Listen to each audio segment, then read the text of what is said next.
The Ryan grew up believing one simple rule: stay out of debt. If you couldn't afford something, you saved for it. If you had to borrow money, it probably meant you were buying something you couldn't afford. Simple, and honestly, that's what most of us are taught. Let me ask you something. If you suddenly had $100 million in your bank account, would you ever take out a loan? Probably not. Why would you? If you already have the money. Borrowing sounds pointless. Ryan would have given the same answer, until he stumbled across something that made absolutely no sense. Some of the richest people in the world, people worth billions of dollars, borrow billions more. Not because they're running out of cash, not because they're struggling, because they choose to. Ryan couldn't understand it. If you're rich, why not just pay cash? Why pay interest to a bank when you already have enough money? It felt like paying extra for no reason. The more Ryan looked into it, the stranger it became. Some billionaires rarely sell their assets instead. They walk into a bank, use those assets as collateral, borrow against them, and keep doing it for years. At first, Ryan thought this was just another trick that only worked for billionaires. But then he realized the principle had nothing to do with being rich. It had everything to do with understanding how money actually works. And once he understood that, he started looking at debt in a completely different way. Not as something that's always good or always bad, but as something much more powerful. A tool that the question wasn't, should you borrow money? The real question was, what are you borrowing it for? Because that one difference separates the debt that quietly builds wealth from the debt that quietly destroys it. Ryan always thought debt came from one problem: not having enough money. And to be fair, that's true for a lot of people. Someone finances a car because they can't pay $40,000 up front. Someone carries a credit card balance because they don't have enough cash to pay the bill. Someone takes a payday loan just to make it to the next paycheck. In those situations, debt is filling a gap. It's borrowing from your future to pay for your present. And that's exactly why debt has such a bad reputation, because for millions of people, it becomes a cycle that's hard to escape. But then Ryan noticed something strange. The debt billionaires use looks nothing like the debt most people use. Imagine two people each borrow $100,000. The first person uses it to buy a luxury SUV. 5 years later, the car is worth half of what they paid, but the loan is still there. The second person uses that same $100,000 as a down payment on a rental property. Every month, the tenants pay rent. That rent covers most or sometimes all of the mortgage. One loan buys something that keeps losing value. The other buys something that has the potential to generate income and appreciate over time. Same amount borrowed, completely different outcome. That's when Ryan realized something that nobody had ever explained to him. Debt itself isn't what creates wealth or destroys it. What matters is what the debt is buying. And once Ryan understood that, he stopped asking, is debt good or bad? Instead, he started asking a much better question. What does this debt allow me to own? Because the answer to that question changes everything. By now, Ryan understood that not all debt was the same, but one question still bothered him. If billionaires already own billions of dollars, why don't they just sell a few shares whenever they need cash? Take Elon Musk as an example. Imagine Elon owns $10 billion worth of Tesla stock. Now imagine he wants $100 million in cash. Most people think the solution is obvious. Sell $100 million worth of Tesla shares. Problem solved. But that's not always what happens. Instead, someone like Elon can walk into a bank and say, I own billions of dollars in Tesla stock. The bank looks at those shares and says, great, we'll lend you $100 million. The stock becomes collateral. Elon gets the cash without selling his shares. At first, Ryan thought, that sounds ridiculous. Why borrow money and pay interest when you already have the money? Then he looked closer. If Elon sells $100 million worth of stock, he may owe millions in capital gains taxes, depending on the circumstances. He also owns fewer Tesla shares, and if Tesla's stock keeps rising over the next few years, he no longer benefits from the growth on the shares he sold. But if he borrows against those shares instead, he keeps ownership. If the stock continues to grow, his investment keeps growing too. And once the loan is repaid, he still owns the same shares. Ryan finally understood something. The loan wasn't replacing the money, it was protecting the asset. That's a completely different way of thinking. Most people borrow because they don't have an asset. Some wealthy people borrow because they don't want to lose one. That doesn't mean borrowing is always the better choice. Interest still costs money, markets can fall, and borrowing against investments carries real risks. But it revealed a hidden rule Ryan had never considered. Sometimes the most valuable thing you own isn't the cash in your bank account, it's the asset you refuse to sell. Ryan still wasn't completely convinced. Sure, he thought, that might work for billionaires. But what about normal people? Then he came across an example that changed everything. Imagine two people, Ryan and David.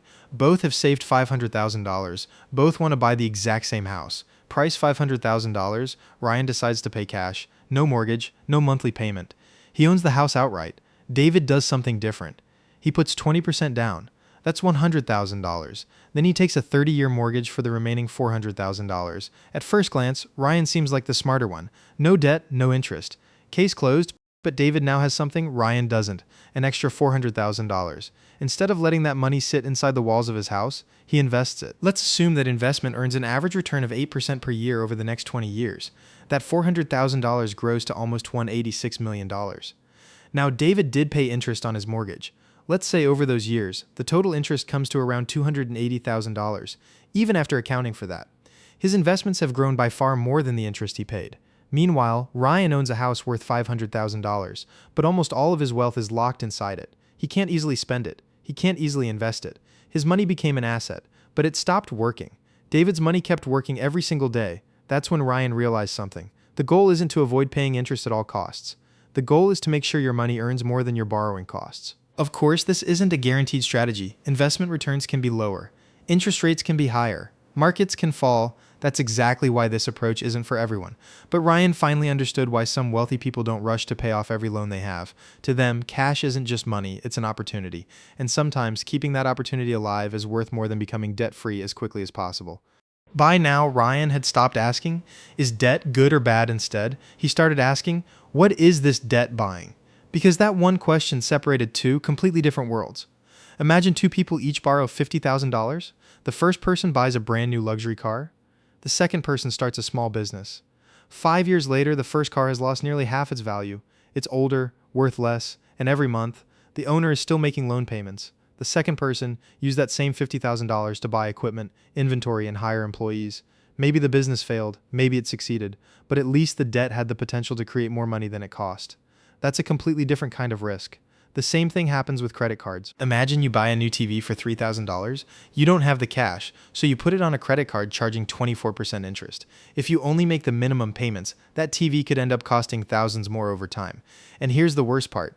The TV isn't making you any money. Every month, it's becoming less valuable while the interest keeps growing. Now compare that to someone who borrows money to buy a rental property. The property might appreciate, the rent helps cover the mortgage, someone else is helping repay the debt. Again, the debt isn't magically good, but the asset has the potential to pay for itself. That's when Ryan finally saw the real difference. Poor debt usually buys things that take money out of your pocket. Smart debt is used to acquire assets that have the potential to put money back into your pocket. That's why wealthy people don't celebrate debt. They celebrate what the debt allows them to own. Because at the end of the day, a loan is just a tool. A hammer can build a house or break a window. The tool isn't the problem. How you use it is. Ryan had one question left. If debt is so dangerous, why are banks always willing to lend billions to the richest people on earth? The answer surprised him. Banks don't love debt. They love certainty. Imagine you walk into a bank and ask for a $500,000 loan. The bank asks you questions. How much do you earn? Do you have savings? What's your credit score? Can you repay the loan? Now imagine someone walks in owning $1 billion worth of stock. The conversation is very different. The bank knows something. Even if that person stops making payments, there's still $1 billion asset backing the loan. That's called collateral, and collateral changes everything from the bank's perspective. Lending $100 million to someone with $1 billion in assets can actually be less risky than lending $100,000 to someone with no assets at all. Ryan always thought banks rewarded people who needed money. In reality, banks compete to lend money to people who don't, because the safest customers are usually the ones who don't actually need the loan. That's why wealthy borrowers often receive lower interest rates, higher credit limits, better loan terms. Meanwhile, someone with poor credit might pay 20% interest on a personal loan or even more on a credit card. Not because the bank wants to punish them, because lending to them is statistically riskier. That's when Ryan understood another hidden rule. Banks don't lend based on how much money you need. They lend based on how confident they are that they'll get their money back. Money attracts money. Assets attract cheaper debt. And that's one of the biggest advantages wealthy people have. Not because they know a secret, but because the financial system rewards people who already own valuable assets. Ryan finally realized. The rich don't get richer because they borrow more. They get richer because they can borrow differently. Ryan spent years believing wealthy people had access to secret investments, secret bank accounts, secret opportunities. But after everything he'd learned, he realized the biggest difference wasn't hidden at all. It was how they looked at money. Most people see money as something to spend. Wealthy people often see money as something that can keep working. That changes every financial decision. Imagine you receive a $100,000 bonus tomorrow. What's the first thing that comes to mind? Pay off the mortgage? Buy your dream car? Take a vacation? None of those answers are necessarily wrong. But Ryan realized wealthy people often ask a different question first. What's the highest value use of this money? Sometimes that means paying off debt. Sometimes it means investing. Sometimes it means buying a business, and sometimes it even means borrowing money instead of using cash. Not because debt is free, but because cash has options. That's when Ryan understood the real lesson. The rich don't borrow because they're trying to look rich. They borrow because they're trying to keep their best assets working for them. That doesn't mean everyone should start taking loans. Far from it. Borrowing money to buy things you can't afford is completely different from borrowing money to preserve or acquire valuable assets. Ryan finally stopped thinking in black and white. Debt wasn't the enemy. Debt wasn't the hero either. It was simply a financial tool.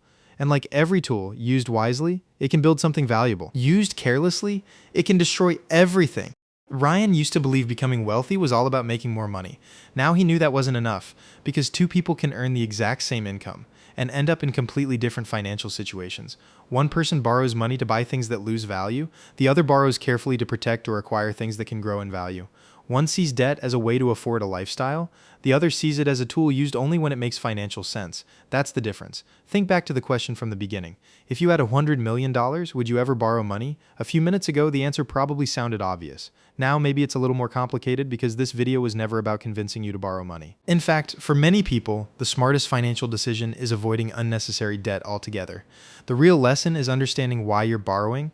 Is it helping you buy something that makes your life look richer, or something that has the potential to make your future richer?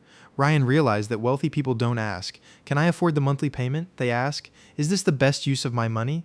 That one question changes everything. It changes how you buy a car, how you buy a house, how you invest, how you build a business, and even how you think about debt itself, because money isn't just about dollars, it's about decisions. The people who build wealth don't always make more money than everyone else, but they often make better decisions with the money they already have, and maybe that's the biggest financial advantage of all. If this video changed the way you think about debt, let me know in the comments. What's one financial belief you used to have that you no longer believe today? Because sometimes building wealth doesn't start with earning more, it starts with thinking differently.